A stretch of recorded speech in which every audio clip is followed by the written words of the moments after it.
The Biden administration now says they plan on cracking down on migrant child labor. This announcement comes after a recent New York Times article that showed children were working in some of the most dangerous jobs throughout the U.S. During the House Judiciary Committee's meeting in Yuma, Arizona last week on our migrant influx, no Democrats even showed up. Congressman Tom McClintock, who is on the Immigration Subcommittee of the Judiciary Committee, says border security is a national security priority, period.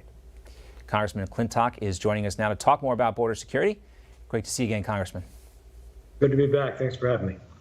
Well, tell us about your five-step plan to tackle President Biden's wide open borders. Well, two things have to be done. First of all, there's no substitute for enforcement. Donald Trump enforced the laws, and we had seen illegal immigration slow to a trickle. We had the Remain in Mexico policy in place that was stopping phony asylum claims. The border wall was nearing completion, and ICE was actually enforcing court-ordered deportations. On Inauguration Day, Joe Biden reversed all of these policies and began an unprecedented illegal mass migration on a scale that neither our country nor any country has seen before. And that's where we are now. So first, enforcement. We've got to restore the Remain in Mexico policy. We've got to finish the wall. And we've got to start enforcing court-ordered deportations. There are about 1.2 million final deportation orders that are simply being ignored by this administration. And then we've got to start tightening up on the laws that have allowed this to occur. That starts with tightening up the eligibility for asylum claims. With respect to the article that just came out in the Times, first of all, something that's not exactly new ground. We've known about this all along, that the problem is the administration doesn't care. But what the article in the Times, I think, did, and I'll give him credit for this, Congressman, what the article in the Times did a good job of doing was really just telling the stories of these migrant kids. You know, we talked about a little girl who's packaging cereal and how dangerous that job is, a 13-year-old boy looking for day labor construction jobs. And you want to make sure this E-Verify, we've heard so much about E-Verify actually putting more onus on the employers to verify the immigration status of these migrants. Why don't we hear more about that? That seems so important to solving this problem. Yeah. Well, it is. Two of the bills that directly affect this particular issue involve, first of all, requiring E-Verify. That is a very simple process to determine whether an individual actually has a right to work in this country. Federal law forbids the employment of illegal immigrants of any age, and E-Verify would assure that it's being rigorously enforced. The other thing is to treat unaccompanied alien children from countries other than Mexico and Canada as we do for Canadian and Mexican children. Canadian and Mexican children are returned at the border to their homes.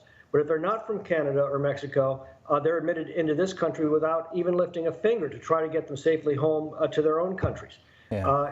There are about 320,000 unaccompanied minors who've now been admitted since Biden took office. And a much larger number than what we saw under President Trump in his last 2 years in office. Yeah, I see, and there's just a lot of steps that could be taken that common sense would say if you should do this. It's not happening.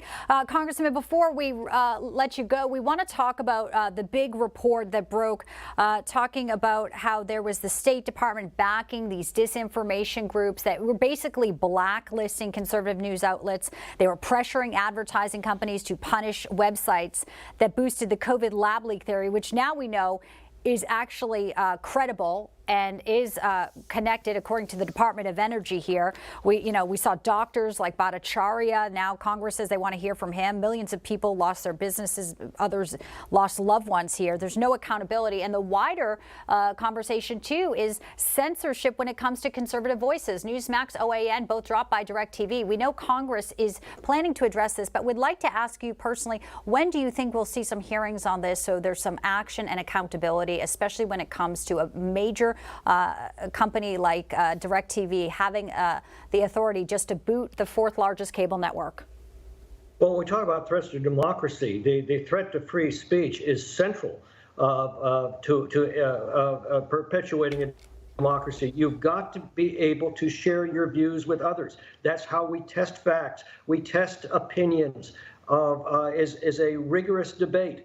And that's what this country was founded upon. If you stop and think about it, there are only two ways to resolve any kind of human dispute. There's force and there's reason. The American founders built an empire of reason, and the foundation of that is our freedom to talk among ourselves, to share our opinions without fear, and safe in the knowledge that facts are going to ultimately rise against falsehoods.